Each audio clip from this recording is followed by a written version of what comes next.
place. La première durant laquelle des blessés graves ne peuvent être évacués. La première durant laquelle des enfants meurent de faim à quelques mètres d'entrepôts pleins d'aide humanitaire volontairement bloqués. Cette réalité interroge notre conscience collective.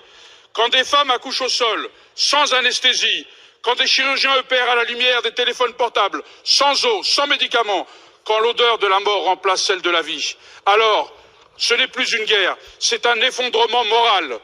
Il y a plus d'un an, je disais déjà dans cet hémicycle qu'à Gaza, on ne soignait plus, on amputait. Aujourd'hui, on n'ampute plus, on enterre. Et chaque jour qui passe sans un cessez-le-feu, sans aide, sans voix pour crier la réalité, est une trahison de nos valeurs fondamentales et de la dignité humaine. Il est temps de passer des discours aux actes.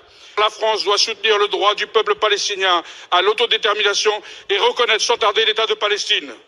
Unique levier pour imposer enfin le respect du droit international et stopper ce génocide. Ainsi, Monsieur le Ministre,